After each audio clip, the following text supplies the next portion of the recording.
नमस्कार व्यूअर्स। आज मैं विस्कोसिटी का आगे का पार्ट शुरू करने जा रही हूँ, जो कि है विस्कोसिटी का कुछ फॉर्मूला है और विस्कोसिटी के कुछ यूनिट्स। तो उस फॉर्मूले को हम डिराइव करेंगे आज के टॉपिक में और यूनिट्स देखेंगे विस्कोसिटी का, क्या सीजीएस यूनिट है, क्या एसआई यूनिट है, जिससे कि हम आने वाले क्लास में विस्कोसिटी रिलेटेड जो क्वेश्चंस है उसको सॉल्व कर सके। तो इसको मैं ये टॉपिक को स्टार्ट करने से पहले आप सबको रिक्वेस्ट करना चाहूँगी कि प्लीज़ मेरे चैनल को लाइक कीजिएगा और सब्सक्राइब कीजिएगा और ये बेल आइकन को दबा लीजिएगा, जिससे कि मेरे जितने भी वीडियोस हैं, अपकमिंग जितने भी वीडियोस हैं, सो आप लोग को जल्द से जल्द नोटिफिकेशन पहुंच सके और आप लोग मेरे वीडियो से हेल्प ले सके, कुछ सीख सके। सो चलिए, बिना समय बर्बाद किए अब हम शुरू करते हैं आज का टॉपिक, जो कि है विस्कोसिटी का कुछ फॉर्मूला और उसके रिलेटेड यूनिट्स के ऊपर। ये हमारा विस्कोसिटी का डेफिनेशन था, जो कि हमने पिछले क्लास में ऑलरेडी इसके बारे में डिस्कस कर लिया है। तो आज हम विस्कोसिटी का आगे का कुछ, मैंने बोला जैसे कि कुछ फॉर्मूला है विस्कोसिटी के अंडर, इसका फॉर्मूला और कुछ विस्कोसिटी का units, SI units, CGS units, उसके बारे में हम डिस्कस करेंगे। सो फॉर्मूला को हम पहले देखते हैं कि कैसे ये फॉर्मूला आया है विस्कोसिटी का। उसके लिए मैं एक छोटा सा डायग्राम बना रही हूँ। ये है जो कि हमारा फ्लूइड पार्टिकल्स जिस डायरेक्शन में मूव कर रहा है उसका वेलोसिटी है, चलिए यू, एक लेयर का वेलोसिटी है यू। तो उसके आगे का लेयर का वेलोसिटी डेफिनेटली इस लेयर से ज्यादा होगा, जो कि है यू प्लस डी यू। क्यों? क्योंकि इसमें क्यों वेलोसिटी, जिससे जैसे हम ऊपर जा रहे हैं वेलोसिटी क्यों बढ़ रही है? क्योंकि मैंने जैसे लास्ट क्लास में भी बोला कि हमारा जो नीचे का पोर्शन है, ये जब सरफेस से लगा हुआ है तो सरफेस एक क्या है, इसमें इस फ्लो के होने को रोक रहा है, ये जो सरफेस है अपने प्रॉपर्टी से। ठीक है, क्योंकि ये सरफेस खुद रेस्ट पे है। तो सरफेस क्या चाहेगा कि इसके ऊपर का जितना भी फ्लूइड लेयर है उसको भी रेस्ट करने का के लिए कोशिश करेगा। Newton's law of motion. So ये चूंकि इस पार्टिकल्स को, इसके ऊपर का जितने भी लेयर है उसको रेस्ट में लाने की कोशिश करेगा, फिर ये जो पार्टिकल का लेयर है ये सेकंड लेयर को, ये फिर उसके ऊपर के लेयर को रेस्ट में लाने की कोशिश करेगा। ऐसे कर करके क्या होगा, इनके बीच में, फ्लूइड लेयर्स के बीच में विस्कोसिटी जनरेट होगा, जो कि हमने लास्ट क्लास में ऑलरेडी डिस्कस कर लिया है कि रेजिस्टेंस टू फ्लो, ये जो एक दूसरा का जो ये लेयर है वाटर का, जो सामने बढ़ने से रोक रहा है, रेजिस्टेंस कर रहा है फ्लो को। हमारा क्या है, जितना हम सरफेस से दूर जाएंगे हमारा रेजिस्टेंस उतना कम हो जाएगा। सरफेस का इफेक्ट है या फिर जो बाकी के लेयर्स का इफेक्ट है वो उतना ही कम होते जाएगा, जितना भी हम ऊपर ऊपर जितने लेयर्स में जाते जाएंगे फ्रॉम द सरफेस। तो इसलिए क्या है, इस वजह से वेलोसिटी भी जो है यहाँ पे अगर यू होगा तो उसके ऊपर का जितने भी वेलोसिटी होगा इस यू से वो डेफिनेटली ज्यादा ही होगा, जैसे कि हम हायर टुवर्ड्स द, हाँ, टॉप जाएंगे हम लोग from the surface. Okay, from the bottom surface से जितना भी सरफेस से दूर जाएंगे तो हमारा वेलोसिटी इंक्रीज ही होगा एज रिस्पेक्ट टू ये जो हमारा डिस्टेंस है डी वाई। ओके, सो ये तो हम समझे थे विस्कोसिटी का। अब हम आज थोड़ा सा फॉर्मूला देख लेते हैं। अगर हम लोग इसी चीज को, ये अगर टाइम के रिस्पेक्ट में देखें, मतलब ये इसको हम लोग वेलोसिटी के रिस्पेक्ट में देख रहे थे, अगर हम इसको डिस्प्लेसमेंट के रिस्पेक्ट में देखें तो हम लोग क्या होगा, हम वेलोसिटी फॉर्मूला जानते हैं, velocity is equal to displacement पर यूनिट टाइम। तो हम लोग बोल सकते हैं is equal to displacement is equal to velocity into time. Velocity into time हमको क्या देगा, डिस्प्लेसमेंट। हम क्या करेंगे, अब डिस्प्लेसमेंट के टर्म्स में देखेंगे, मतलब इसमें हम टाइम को अब इंक्लूड कर रहे हैं विथ रेस्पेक्ट टू टाइम। ये एक होता था ये डायग्राम जो है at a certain point of time, ये अब इसमें हम टाइम के चेंज को इंक्लूड कर रहे हैं नेक्स्ट डायग्राम में।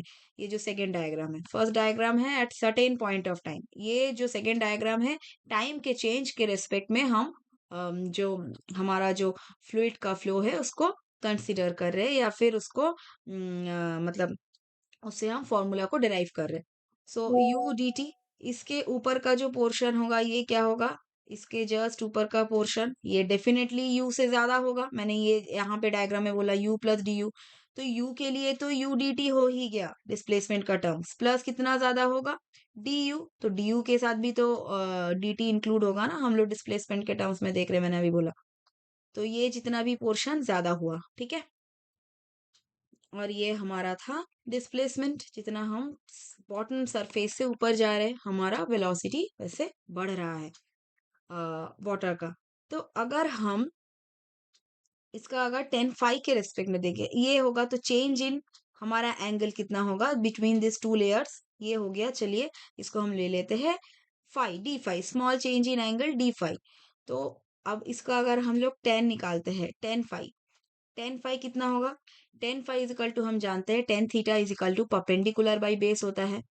अब इस डायग्राम में देखेंगे ये जो पोर्शन है इसका हम 10 थीटा कैसे निकालेंगे? तो ये कितना होगा? ये जो पोर्शन है अच्छे से देखेंगे डायग्राम में, ये कितना है? ये बॉटम वाले के जितना ही है जो कि है UDT। और ये बाकी वाला पोर्शन कितना है? DUDT, right. ये बॉटम वाला पोर्शन है UDT, ये इसके बराबर है। और ये जो बाकी का राइट साइड में ये पोर्शन है ये हो गया हमारा DUDT।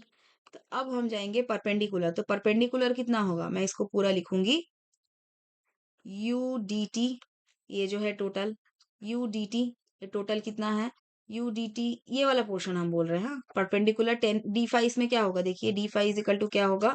परपेंडिकुलर, ये रहा हमारा परपेंडिकुलर बाई ये हो गया बेस।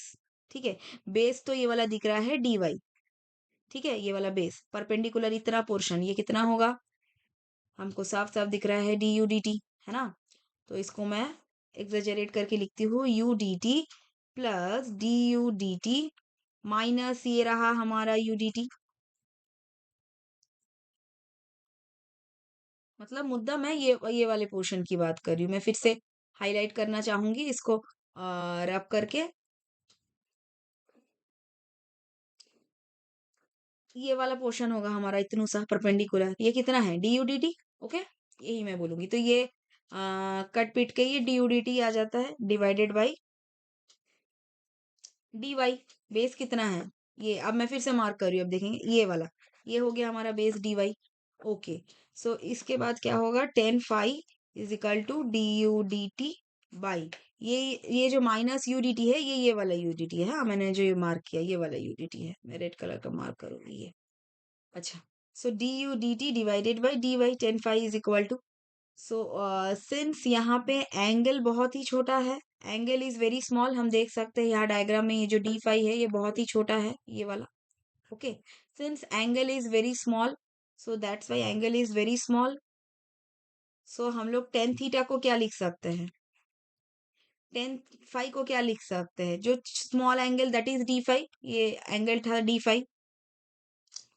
सो अब हम इसको क्या लिख सकते हैं? एक्चुअली यहाँ एंगल है 10 D5, इसको हम लोग D5 भी लिख सकते हैं 10 D5। Okay, so angle direct हम लोग 10 D5 को क्या लिख सकते हैं? D5 10 मतलब 10 थीटा को हम लोग लिख सकते हैं थीटा, क्योंकि एंगल हमारा बहुत स्मॉल है। तो अब क्या होगा?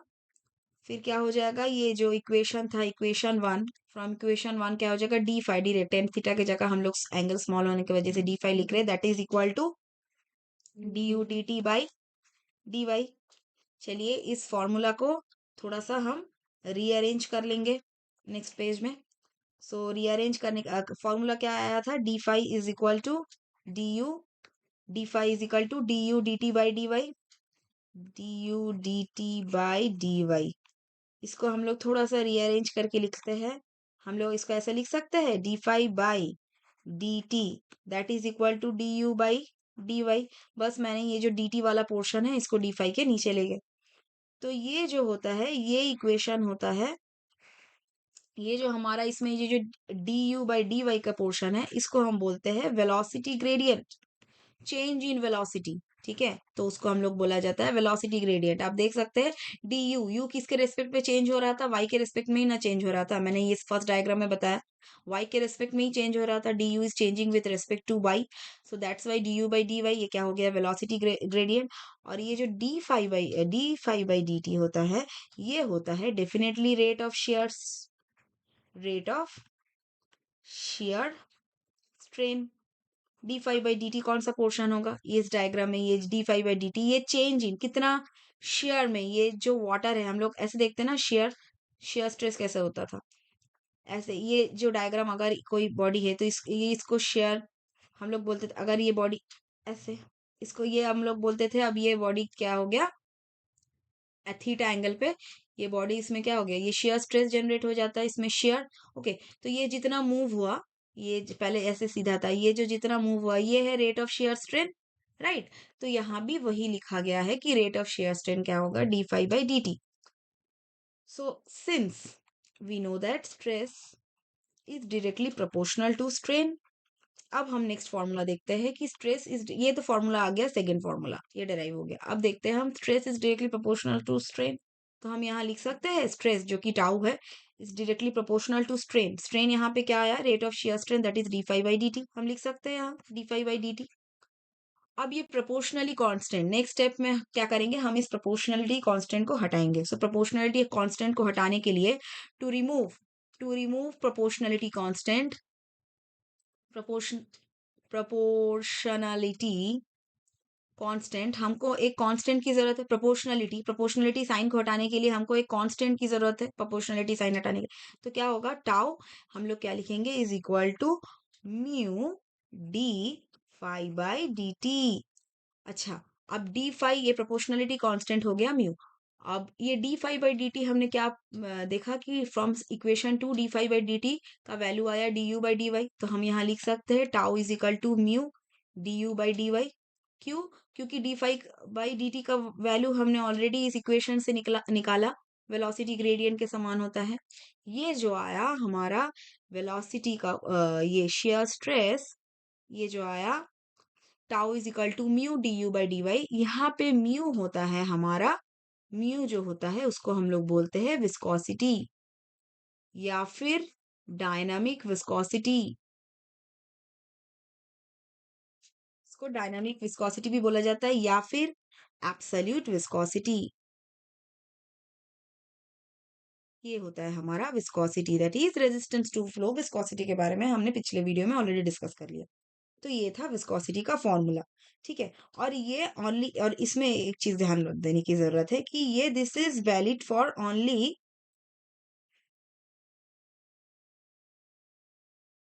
Layer, not for reason.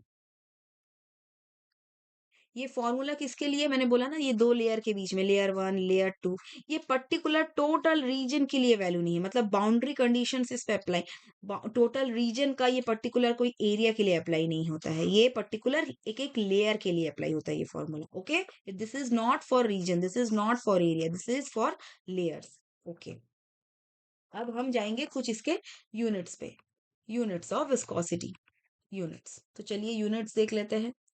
हमारा क्या फॉर्मूला आया विस्कोसिटी का, u mu is equal to, tau is equal to mu D you by D y. अब इससे हमारा म्यू का वैल्यू क्या हो सकता है, हम इसको हम लोग बोल सकते हैं टाउ बाई, इसको हम लोग ले जाएंगे इस साइड में, d you by D y, क्योंकि हम लोग को at the end of the day viscosity का यूनिट निकाल रहे हैं ना। तो हम क्या जानते हैं, टाउ का यूनिट क्या होता है, tau is shear stress, Newton पर मीटर स्क्वायर, है कि नहीं, divided by D you. D you यानी क्या है, यू यानी क्या है, वेलोसिटी का यूनिट है, तो वेलोसिटी का यूनिट क्या होता है, metre per second, divided by Y का यूनिट क्या होता है, मीटर, डिस्टेंस है ना वो एक, तो मीटर मीटर कट गया, तो हमारा इक्वेशन क्या आया, विस्कोसिटी का यूनिट क्या आया, न्यूटन, ये सेकेंड ऊपर चले जाएगा, न्यूटन सेकेंड पर मीटर स्क्वायर, न्यूटन सेकेंड। और हम जानते हैं न्यूटन पर मीटर स्क्वायर किसका यूनिट होता है, स्ट्रेस का, जो कि है पास्कल, तो इसीलिए विस्कोसिटी का यूनिट होता है pascal second. Okay, pascal second, क्योंकि न्यूटन पर मीटर स्क्वायर ये यूनिट होता है पास्कल का। अच्छा, इसके बाद हम इसको और अगर मॉडिफाई करें, mu is equal to newton, newton के जगह हम लोग अगर, न्यूटन यानी ये क्या होता है, न्यूटन यानी ही होता है ये एक फोर्स का यूनिट, ये एक फोर्स का यूनिट है।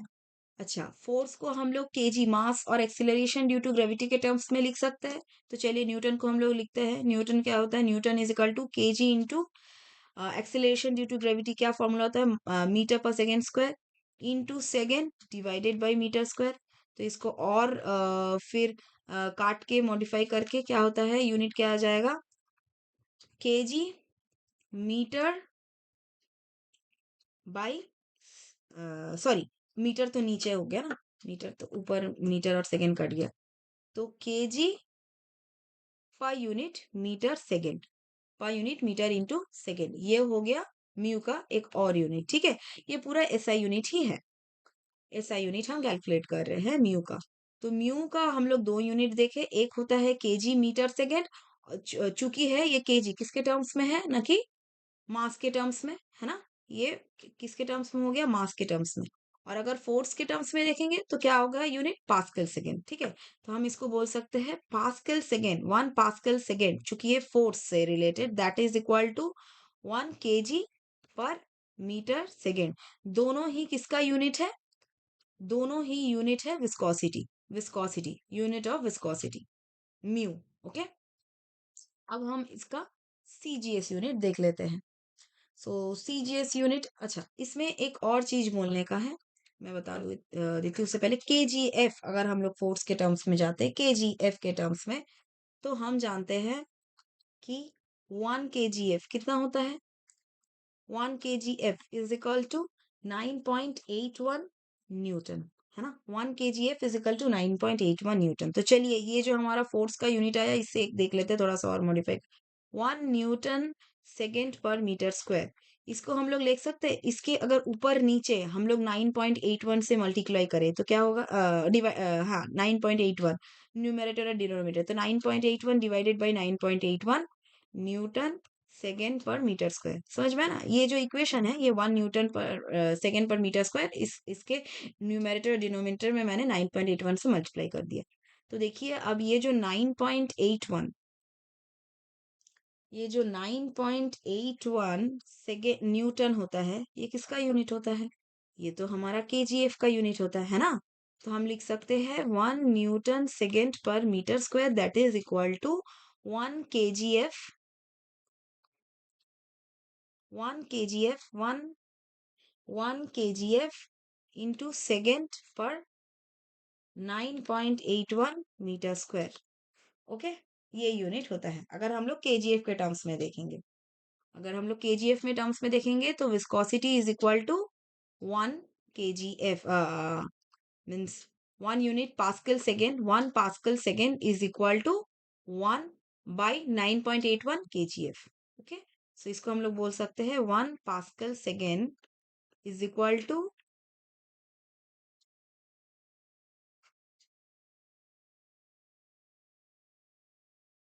ये पास्कल सेकेंड हो गया, केजीएफ सेकेंड पर मीटर स्क्वायर। ओके, अच्छा ये हमारा यूनिट आ गया। इसके बाद हम देखते हैं सीजीएस यूनिट। नेक्स्ट पेज में जाते हैं।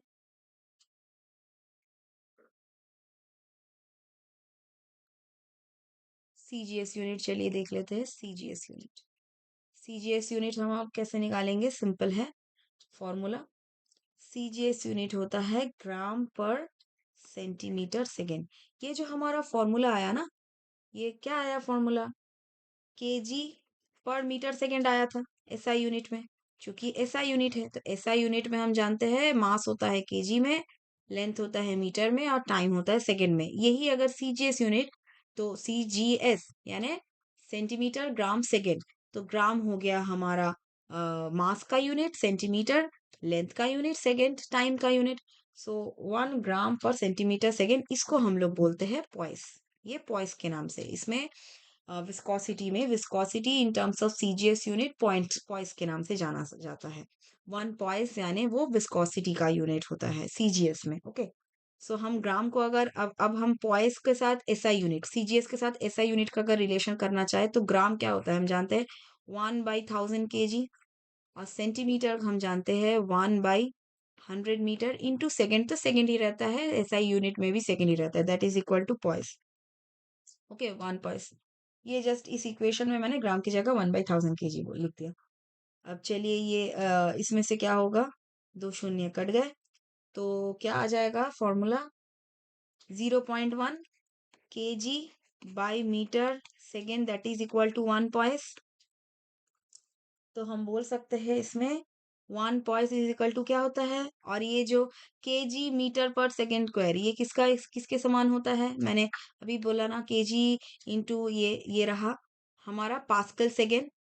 केजी मास सेकेंड, ये मास के टर्म्स में होता है विस्कोसिटी का यूनिट, और फोर्स के टर्म्स में पास्कल सेकेंड।